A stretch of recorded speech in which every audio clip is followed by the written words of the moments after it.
ಬಿಟ್ coin side wise ಇದೆ, ಯಾವುದೇ ರೀತಿ ಎಂಟ್ರಿ ಕಾಣಲಿಕ್ಕೆ ಸಿಗ್ತಾ ಇಲ್ಲ. ಸೊ ಅದರ ಬೇಸ್ಡ್ ಆಗಿ ನಾನು ನಿಮಗೆ ಈ ಒಂದು ಕ್ವಶನ್ ಗೆ ಆನ್ಸರ್ ನ ಮಾಡ್ತೀನಿ. ಈ ಒಂದು ಕ್ವಶನ್ ಏನಿದೆಯಲ್ಲ, ಇಫ್ ಇನ್ ಕೇಸ್ ಈ ಕ್ವಶನ್ ಗೆ ನೀವು ಆನ್ಸರ್ ನ ಫೈಂಡ್ ಔಟ್ ಮಾಡಿದ್ರೆ ನೀವು ಟ್ರೇಡರ್ ಆಗೋದನ್ನ ಯಾರು ಕೂಡ ತಡಲಿಕ್ಕೆ ಆಗೋದಿಲ್ಲ. ಕ್ವಶನ್ ಏನು ಅಂದ್ರೆ ನೋಡಿ ಸರ್, ಎಸ್ ಎಲ್ ಆದ್ಮೇಲೆ ಕ್ವಾಂಟಿಟಿ ಇನ್ಕ್ರೀಸ್ ಮಾಡಿ ಲಾಸ್ ಆಗ್ತದೆ, ಎಷ್ಟು ಕಂಟ್ರೋಲ್ ಮಾಡ್ಲಿಕ್ಕೆ ಟ್ರೈ ಮಾಡಿದ್ರು ಕೂಡ 1 ವೀಕ್ ಅಷ್ಟೇ, ಆಮೇಲೆ same mistake, how to overcome this.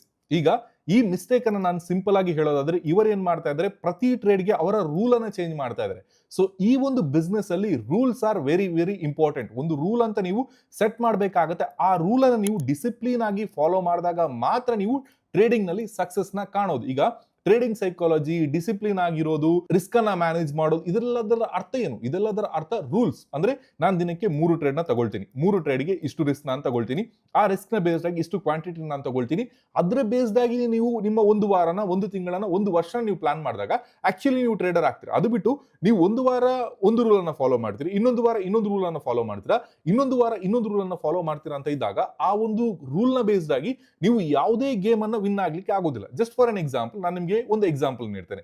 ಒಂದು ವಾರ ನೀವು ಹೇಳ್ತೀರಾ ನೋ ಬಾಲ್ ಹಾಕಿದ್ರೆ ನೆಕ್ಸ್ಟ್ ಬಾಲ್ ಗೆ ಫ್ರೀ ಹಿಟ್ ಅಂತ ಹೇಳ್ತೀರಾ. ನೆಕ್ಸ್ಟ್ ವೀಕ್ ಗೆ ಬಂದು ಹೇಳ್ತೀರಾ ಒಂದು ನೋ ಬಾಲ್ ಹಾಕಿದ್ರೆ ಒಂದು ಓವರ್ ಫ್ರೀ ಹಿಟ್, 6 ಬಾಲ್ ಗೆ 6 ಬಾಲ್ ನೀವು ಫ್ರೀ ಹಿಟ್ ನ ಮಾಡಬಹುದು, 6 ಹೊಡಿಬಹುದು, ಏನ್ ಬೇಕಿದ್ರು ಮಾಡಬಹುದು, ಫ್ರೀ ಹಿಟ್. ನೆಕ್ಸ್ಟ್ ವಾರ ಬರ್ತೀರಾ, ಒಂದು ನೋ ಬಾಲ್ ಹಾಕಿದ್ರೆ ಅದರಲ್ಲಿ ಏನಾಗುತ್ತೆ, ಬೌಲರ್ ಗಳಿಗೆ ನೆಕ್ಸ್ಟ್ ಓವರ್ ಇಲ್ಲ. ಈ ರೀತಿ ನೀವು ಒಂದೊಂದು ವಾರಕ್ಕೆ ರೂಲ್ಸ್ ಅನ್ನ ಚೇಂಜ್ ಮಾಡಿದಾಗ ನೀವು ಯಾವುದೇ ಗೇಮ್ ಅನ್ನ ವಿನ್ ಮಾಡ್ಲಿಕ್ಕೆ ಆಗೋದಿಲ್ಲ. So trading has a business. Obviously ಆ ಒಂದು ಬಿಸ್ನೆಸ್ ಅಲ್ಲಿ ಒಂದು ರೂಲ್ ಅನ್ನ ಅಡಾಪ್ಟ್ ಮಾಡಿ. ಇಫ್ ಇನ್ ಕೇಸ್ ನೀವು ಅಲ್ಲಿ ರೂಲ್ ಅನ್ನ ಅಡಾಪ್ಟ್ ಮಾಡಿಲ್ಲ, ಅಥವಾ ಒಂದು ಗೇಮ್ ಅಲ್ಲಿ ನೀವು ಸೆಟ್ ಆಫ್ ರೂಲ್ ಅನ್ನ ಪ್ರತಿಯೊಂದು ಗೇಮ್ಗೂ ಕೂಡ ಅದೇ ರೂಲ್ ಅನ್ನ ಫಾಲೋ ಮಾಡಿಲ್ಲ ಅಂತ ಇದ್ದಾಗ ಯಾವತ್ತೂ ಕೂಡ ಆ ಗೇಮ್ ಅನ್ನ ಪ್ರಾಪರ್ಲಿ ನೀವು ಪ್ಲೇ ಮಾಡೋದಕ್ಕೆ ಆಗೋದಿಲ್ಲ.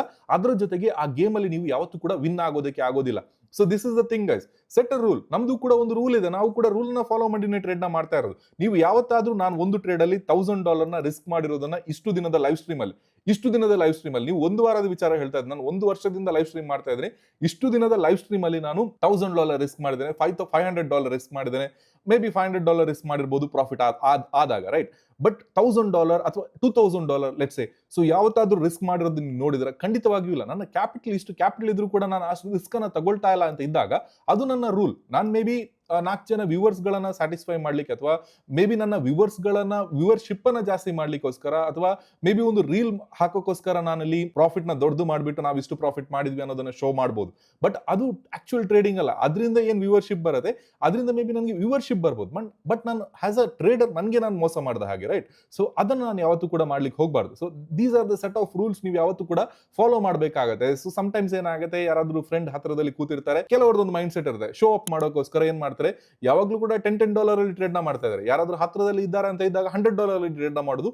ನೋಡಿ ಈಗ ನಂದು ಮಾರ್ಕೆಟ್ ಏನ್ ಮೂವ್ ಆಗುತ್ತೆ, ಆ ರೀತಿ ಆಗುತ್ತೆ, 1000 ಆಗುತ್ತೆ, ಈ ರೀತಿ ಆಗುತ್ತೆ ಅಂತ ವಿತ್ ಇನ್ ಫ್ಯೂ ಮಿನಿಟ್ಸ್ ಅಲ್ಲಿ $100 0 ಆಗುತ್ತೆ. ಈ ರೀತಿ ಮೈಂಡ್ ಸೆಟ್ ಅಲ್ಲಿ ತುಂಬಾ ಜನ ಟ್ರೇಡ್ ನ ಮಾಡ್ತಾರೆ ಸರ್. ಸೊ ಹಾಗಾಗಿ ನಾನು ನಿಮ್ಗೆ ಹೇಳೋದು, make a note of your rules. ನಿಮ್ಮ ಸ್ಟ್ರೆಂತ್ ಅಂಡ್ ವೀಕ್ನೆಸ್ ನ ನೋಟ್ ಡೌನ್ ಮಾಡ್ಕೊಳ್ಳಿ, ಏನ್ ರೂಲ್ಸ್ ಇದೆ ಅದನ್ನ ಬರ್ಕೊಳ್ಳಿ, ಅದನ್ನ ಫಾಲೋ ಮಾಡಿ, ಪ್ರತಿದಿನ ಫಾಲೋ ಮಾಡಿ, 1 ವರ್ಷ ಫಾಲೋ ಮಾಡಿ. ಇಫ್ ಇನ್ ಕೇಸ್ ನೀವು ಟ್ರೇಡರ್ ಆಗಿಲ್ಲ ಅಂತ ಇದ್ದಾಗ ಇದೇ ಲೈವ್ ಸ್ಟ್ರೀಮ್ ಅಲ್ಲಿ ಬಂದು ಕಮೆಂಟ್ ಮಾಡಿ, ನಾನು ನಿಮ್ಗೆ ಆಗ ಆನ್ಸರ್ ನೀಡ್ತೇನೆ. ನೀವು ಬಟ್ ಆ ಒಂದು ರೂಲ್ ಅನ್ನ 1 ವರ್ಷ ಫಾಲೋ ಮಾಡಿರ್ಬೇಕು, ಅಥವಾ ಅಟ್ಲೀಸ್ಟ್ ಒಂದು 6 ಮಂತ್ ಆದ್ರೂ ಫಾಲೋ ಮಾಡಿರ್ಬೇಕು. ಇಫ್ ಇನ್ ಕೇಸ್ ನೀವು ಫಾಲೋ ಮಾಡ್ತಾ ಇಲ್ಲ ಅಂತ ಇದ್ದಾಗ ನಾನೇನು ಯಾರು ಬಂದು ಹೇಳ್ಕೊಟ್ರು ಕೂಡ ನೀವು ಟ್ರೇಡರ್ ಆಗ್ಲಿಕ್ಕೆ ಆಗೋದಿಲ್ಲ. That is the fact. But yeah, may be this is the thing sir. Straightly ನಾನು ನಿಮ್ಗೆ ತಿಳಿಸಿದೆ, ಬಿಕಾಸ್ ಕೆಲವೊಂದು ನನ್ನ ಪಾಯಿಂಟ್ ಏನು ಅಂದ್ರೆ, ಆಸ್ ಅ ವ್ಯೂವರ್ ನಿಮ್ಗೆ ಕೆಲವೊಂದು ವಿಚಾರಗಳು ನಾವು ಹೇಳ್ತಾ ಇರೋದು ಆಗದೇ ಇರ್ಬೋದು. ಅಂದ್ರೆ ಏನ್ ಹೇಳ್ತಾ ಇದ್ದಾನೆ, ಟ್ರೇಡರ್ ಆಗೋದಿಲ್ಲ, ಆ ರೀತಿ ಹೇಳ್ತಾ ಇದ್ದಾನೆ, ಈ ರೀತಿ ಹೇಳ್ತಾ ಇದ್ದಾನೆ ಅಂತ ನಿಮ್ಗೆ ಅನಿಸ್ಬೋದು. But sir, the thing is, straightly ಹೇಳಿದಾಗ, ನೇರ ಹೇಳಿದಾಗ ಅದು ಒಂದು ದಿನಕ್ಕೆ ಹರ್ಟ್ ಆಗ್ಬೋದು, ಒಂದು ಸಣ್ಣ ಹೊತ್ತಿಗೆ ಅದು ಹರ್ಟ್ ಆಗ್ಬೋದು. ಬಟ್ ಒಂದು ಪಾಯಿಂಟ್ ಅಲ್ಲಿ ನೀವು ಅದನ್ನು ಕೂತ್ಕೊಂಡು ಯೋಚನೆ ಮಾಡಿದಾಗ ಅದರಲ್ಲಿ ಇರುವಂತಹ ಟ್ರುತ್ ಏನಿದೆಯಲ್ಲ, ಅದನ್ನ ನಿಮ್ಮ ಟ್ರುತ್ ಅನ್ನ ನೀವು ಅರ್ಥ ಮಾಡ್ಕೊಂಡಾಗ ಅದು ನಿಮ್ಮ ಲೈಫ್ ಅನ್ನೇ ಚೇಂಜ್ ಮಾಡುವಂತ ಸಾಧ್ಯತೆ ಇರುತ್ತೆ. This is the truth about trading. ನೀವು ಅದನ್ನ ತಗೊಳ್ತೀರಾ ತಗೊಳ್ಳಲ್ವಾ ಅದು ನಿಮ್ಮ ವಿಚಾರ, ಅದು ನಿಮ್ಗೆ ಬಿಟ್ಟಿರೋದು. ಬಟ್